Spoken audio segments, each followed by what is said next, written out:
Andrew, man, it is great seeing you. It's so funny because when I heard we were going to do this interview and talk about your new EP, which I absolutely love, I heard the tracks and I love what you've done with the single too. What we're going to talk about.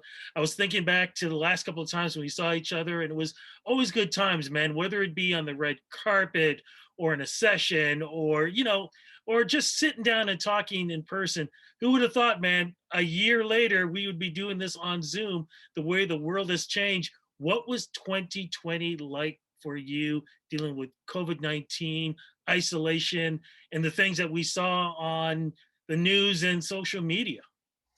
Yeah, I think overall it's been a year of growth for me, which is great. That's not to say that there hasn't been a lot of kind of introspective thought that's brought me to a point where I feel like I've grown. The first thing was, dealing with in 2 weeks, we basically lost an entire year of shows just like that, right? Basically from March till now, got almost completely wiped out. There was a few things in there, so there's the financial stress there, and then the good side of that was I had to get a surgery for some vocal issues slash GERD issues that I was having, and that required like a couple months recovery. So it was great to have the time to do that. You know what I mean? To just kind of recover and not feel like, okay, it's been 2 weeks, I got to start pushing myself. I was able to heal up really nicely, so that was great. I also felt like it really made me kind of stop looking at the world through the lens of social media and just kind of go, okay, what am I doing day to day that is competing against the best that I can be, if that makes sense. Don't compete against anybody else. Just start competing against yourself and the best version of that you can be. And that really changed my mindset, right? Because I had gone through this thing that rocked my confidence, losing the ability to sing properly, and then spending a year and a half rebuilding with a vocal coach, leading into getting surgery that fixed the physical problem, but then you have that mental problem that is just kind of weighed down on you, and kind of getting your confidence back, to building a studio in my basement that, through the miracle of technology in 2020 has been amazing. That sounds pretty great overall.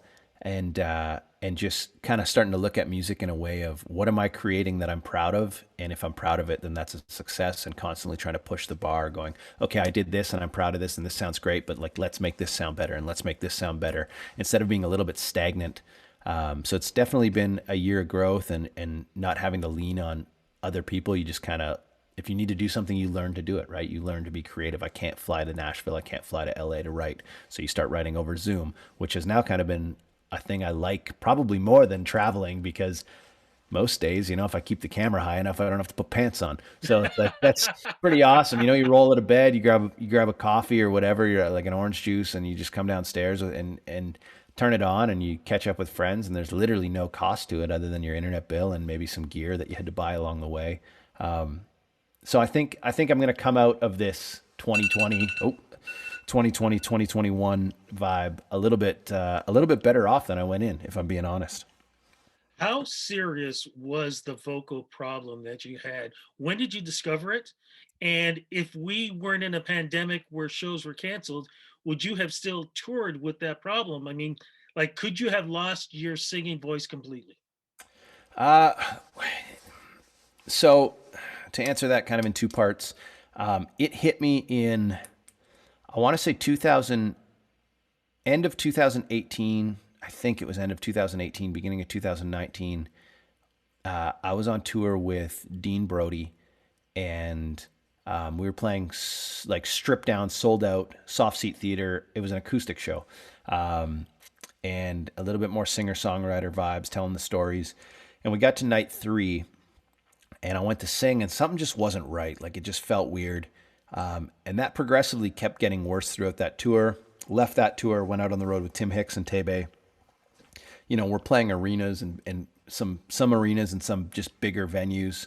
And, I'm getting up there every night, and slowly my voice is just degrading and degrading and degrading, to the point where I would go to sing 3 lines and it would come out like, ah, like that's what my voice sounded like all the time. So then, you know, I'm compensating by I'm pretty much screaming for a year on stage, and you know, we're doing what we can to, you know, I'm not talking all day. I'm going to see specialists.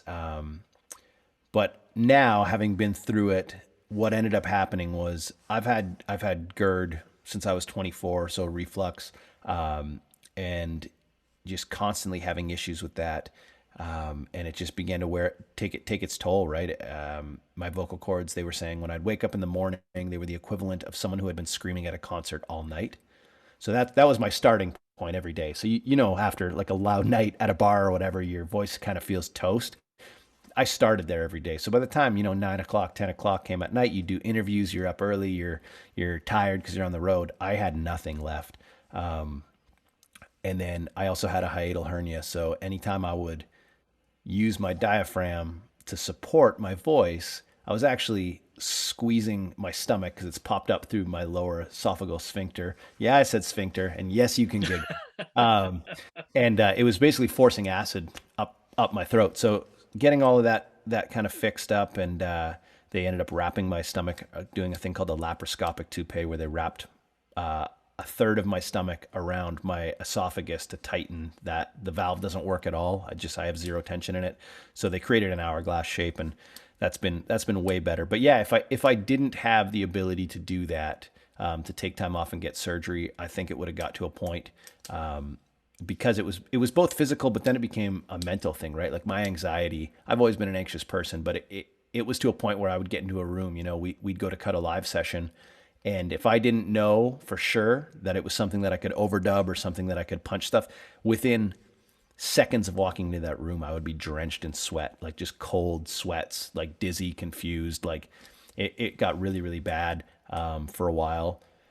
So yeah, I am thankful that I got time off to get it fixed. And you know, I work with a vocal coach who, honestly, she's been fantastic in rebuilding my voice and also rebuilding my mind, because I think that's a big part of it. Performance anxiety, and being able to cope with anxiety and just knowing where it stems from is such a big thing. I wanted to get to that, the mind part, because you've mentioned that a few times. Are you doing anything like meditation or anything like that to help strengthen your mind, body, and soul? So I've tried a few different things. I was doing, kind of like calming breathing with, I guess it would be considered meditation. Um, but I have a really hard time shutting my brain off in general. Like I just, but I've started to notice this thing. I went on meds for a short period of time, but unfortunately, one of the side effects of the meds, this is post surgery, is that it caused the proton pump in my stomach to create way too much acid again. So I ended up with reflux, even though I just went through 2 months of recovery to never have reflux or not have as bad reflux. So I was like, if I have to choose between my brain racing all the time and being able to sing, I'm going to pick being able to sing. But that led me to really focusing on understanding the triggers, right? So for me, it's if I'm not getting enough sleep, my anxiety is through the roof. So I've tried to regulate that or give myself grace on the days that I know, like, you know, my dogs were sick the other night. So I was up 4 or 5 times throughout the night, didn't sleep. The next night, the other one got sick. So they had a bug or something. So, you know, I come into the studio, I come into a writing session, and my voice, you know, is not 100%, and that's normal. That's just normal. But what my mind will do is it'll automatically start racing, being like, something's wrong, something's wrong. Like you went, you know, you're reverting to this issue that you just had fixed, and it gets a little neurotic, to be honest. But now I go, well, I didn't sleep good last night, so that's just totally normal. And if I get a good night's sleep tonight, I'll come in and I'll track vocals tomorrow, and then kind of my leaning on the training that I've done. And but yeah, just realizing the triggers in a very long story short, just figuring out what my triggers are and just really focusing on those, and eventually hopefully finding a medication that can just kind of level me out a bit would be amazing. So you're going through all this literally for a year, plus with COVID around you, plus with everything that you're seeing and hearing. How did you form in your head, okay, we can still do an EP and we can do an amazing EP and what we're going to talk about in a moment? How did that all come about? Uh, you know, I think the biggest driving force in that was having a team and a vocal coach who were constantly encouraging me, being like, it's not as bad as you think. You know, that's kind of what they would always say, where, you know, 4 years ago or 3 years ago, if I got on stage and sang, and let's say, just to simplify, that I sang 100 notes in a night and I missed two of them, it's like I would never care. I'd be like, everybody misses notes unless you're so and so, but even they miss notes, you know, and and that wouldn't bother me. But it got to a point where I would get hung up on those two notes, and that's all I could think about. That would be it. It'd be like, you missed two notes, your voice is broken, it's gone. But I've been lucky to have a producer, a vocal coach, a label, who are like, no, like, it still sounds great. Like, let's go in. And I'd go and work with Scott and cut vocals, and they were very good to make sure that when I was going in, what we'd usually do is book 4 days to cut vocals.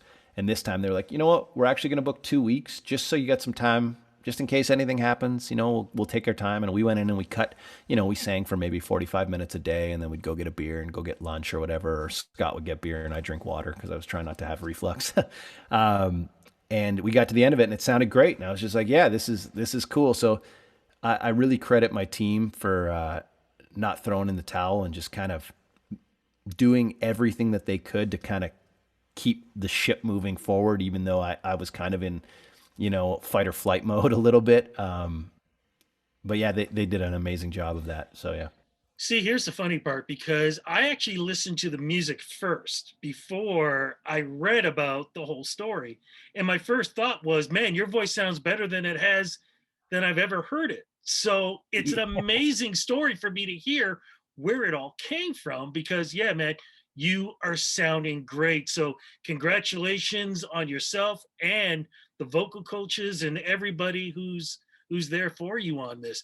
But I think also, the song we're going to talk about, Neverland, I think that's got a big reason for your success also. Can you talk a little bit about or where the song came from and why that song became so important for you?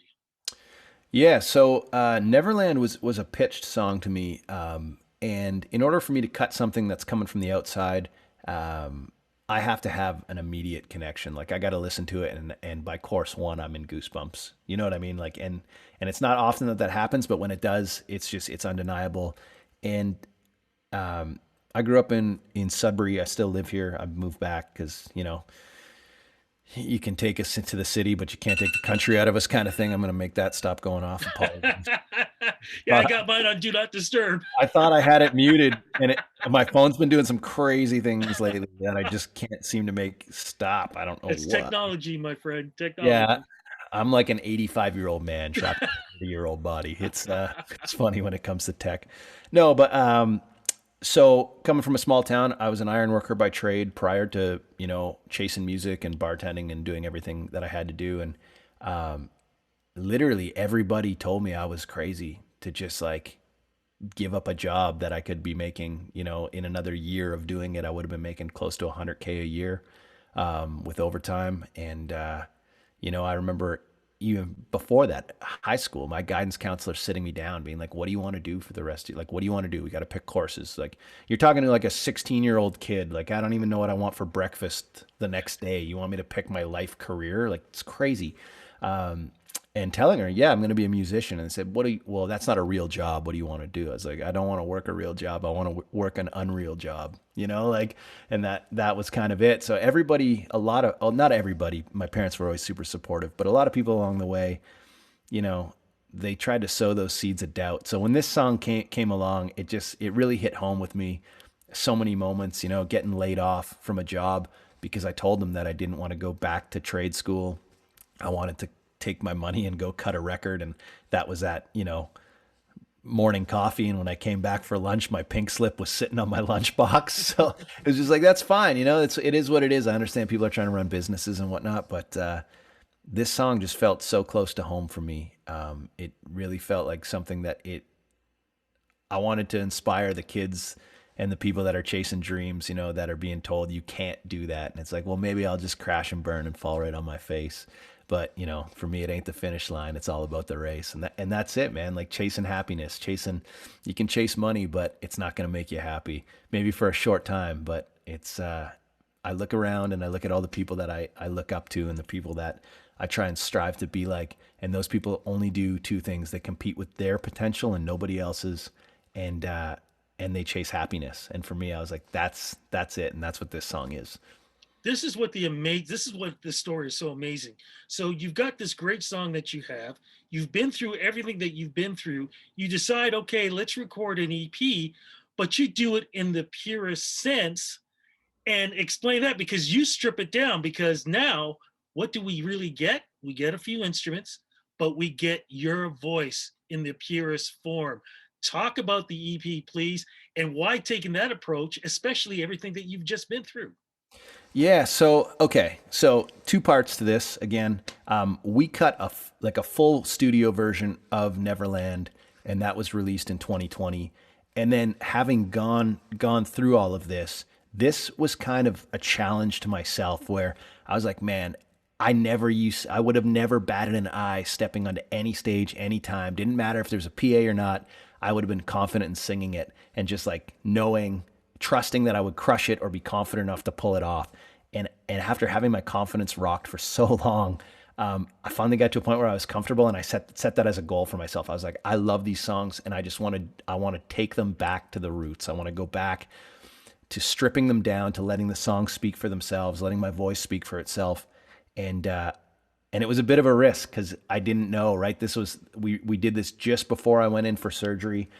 So I wasn't even fixed at that point. It was just credit to my vocal coach, had like driven technique and training into my brain. And there was a few moments, we got into this session, and because everybody is staying home during this pandemic, we had isolated and everybody was good to go. And we took all the precautions, and then we get into the room, and the place that we had booked to record, it was a loft space that they shoot music videos and all kinds of stuff. But because people are working from home, we got like one take in, and the guy who runs the place is calling us over the intercom with like something like middle of a take, and we're all in ears. So then our video guy's like, hold up. And he goes, it's too loud. You got to keep it down. And I was like, what's too loud? Like our guitars are all just in ears. We're not running amps. And he goes, oh, it's the kick drum is shaking the whole building. I'm like, the kick drum is shaking the whole building. I'm like, come on, man. So that sent me kind of into a spiral, and I had to take a minute, take a breath. And we were just like, whatever. We just unplugged the damn machine that he was talking to us through, like whatever connected to the internet. We're like, we need that outlet for the cameras, plugged it in, and just kept going. So yeah, I really wanted to challenge myself and also give people something that resembled an intimate show, something that is live, it's real.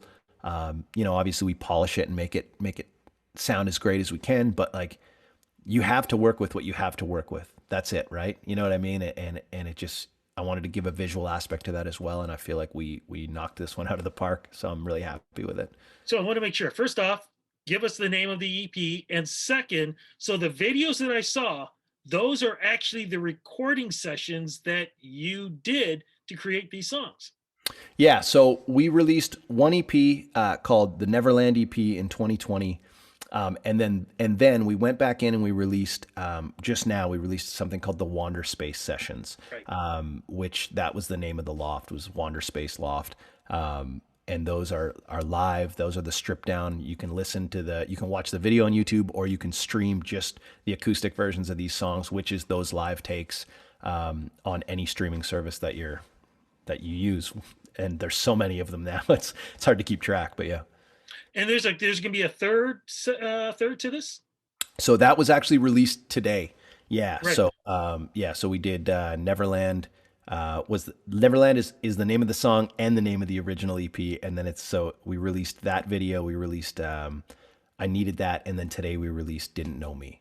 Amazing. Yeah. When you look back now at your journey from that to today, as we speak, with the release, how do you feel about your accomplishments, man? Talk about the ups and downs of life.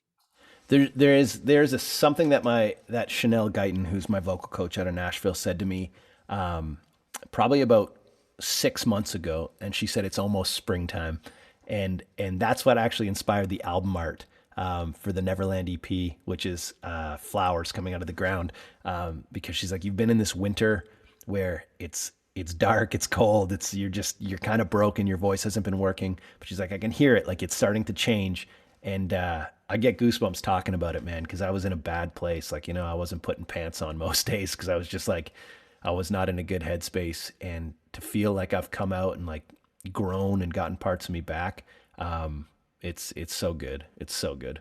Can I say something though? Like every time we've always done interviews, I mean, it's always been amazing interviews, and I love talking to you. But you've always had an intense kind of personality. When I look and talk to you now, you are at the most comfortable I've ever seen you. Is it because of the journey, and has it changed you? Yeah, man. I think if you make it through the fire, all that's left is the good. That's it. And I think it kind of made me realize that you can as long as you put your head down and work hard and put your mind to something, like never give up. And I know it sounds cliche and it sounds so Ah, like cheesy, but it's true, man. Like you don't know who you are until you've been completely broken. And I was definitely completely broken, and I do feel very confident um in myself, even if it's not perfect. You know what I mean? It's like every artist does something that only that artist can do, and some people are going to like it, some people aren't. But as long as they're happy with it, that's all that matters. And I've kind of come to this place where it's like if I create something that I'm proud of, then that is the bar. It's not a chart number, it's not a streaming number, it's not getting openings for the like all those things are great, and that's just icing on the cake. But the cake is I've created something that I'm proud of, and that's all that matters. okay, so what's happening with the rest of 2021? Will there be virtual performances? I've already heard. I was driving. I was hearing on the news the drive-ins are going to be opening up soon. Will you be doing any drive-in performances? You were invited to that, and hopefully the venues will be opening up soon. Any plan right now? Yeah, I mean, there's stuff on the books, but I just have to. I'm not holding my breath, right? Like we've had so many things cancel out, and just you're just kind of looking day to day and month to month to kind of see what is going to happen. Um, so we're just kind of going like, well, if these things happen, great, and if they don't, they don't, and we'll just kind of keep doing stuff like this. And if we don't get back to live shows or even like songwriter sessions and whatnot, I'm sure we'll be doing some sort of live performance and figure out how to do that in the best way possible. All that technology has come a long way. Audio sounds incredible compared to what it used to over stream and whatnot. So yeah, I think there's stuff in the books, but I don't know what to say because I don't know if it's going to happen or not. Right? It's kind of like it's like I'm supposed to get married in September, but who knows Oh, if that's gonna take place either. We're just kind of riding the wave right now. congratulations on that, man. Ah, Wow. thanks. Yeah. What a story. You've kind of already put in certain sayings and whatever, but I'd still like to ask you, though, as we're wrapping this up. So many people have gone through so many things from 2020, and they're hoping 3, 2, 1, Happy New Year 2021. Well, 2020 has bled into 2021. What advice can you give folks who are going through losing family, losing jobs, in a lot of ways, losing hope? What advice can you give them to hopefully they can get through this tough time? Just, I mean, anything I say in that is going to sound cliche, but I think the biggest thing is grant yourself grace to feel the things that you need to feel. Understand that if all you can do today is get up and make your bed, that's all you can do, and that's fine because there's an emotional and a mental tax that happens during times like this. But also, challenge yourself to kind of push past your limits on the days where you can. That's all I could say, um, and I can't wait to see people at live concerts. Yeah, I can't wait to be there backstage or in the audience, man. And I'm hoping I'm going to be seeing you soon after vaccinations or whatever else. Look, before we go, just curious, what is you wear the masks, correct?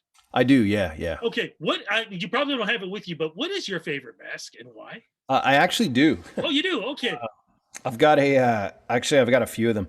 I've been rocking buffs, and I had a filter sewn into them, so they're super comfortable. It's nice with the beard, like just like nice. the pocket on the inside. This one doesn't have it. This is my fishing one, but you can just slide like a little thing in there. But I found with the beard, if I'm wearing one of these like just like little masks, I end up with frog legs, and then they won't go away. I've got to you got to steam it out pretty much. So with these, they just stay around your neck, and you just pull them up over your nose, and it works well. And if you got a beard, these are the moves. I love it, man. Social media, where do we go to follow you? Uh, you can check out, you can find everything on andrewhyattmusic.com. All the links are there, but I'm probably most active on Instagram and Twitter. So it's at the Andrew Hyatt. Um, yeah, and now I'm a 33-year-old male on TikTok because that's the new thing, and I'm figuring that out. But I feel incredibly. It's like, I feel like I'm falling down the stairs. Is what it feels like for me. Brother, look, just about a month ago, man, I finally went, okay, TikTok, I'm on it.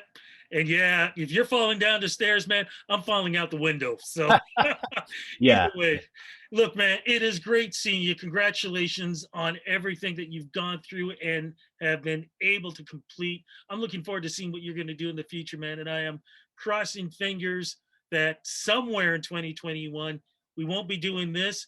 We'll be doing backstage or somewhere we can sit down and talk. And either way, man, congratulations to on the upcoming weddings. Please say hello to your fiance. And man, just thank you, all the best. And thank you so much for doing this interview. Hey, thanks for having me. Honestly, it's always a pleasure to talk to you, and I hope we get to do some face-to-face stuff sooner than later.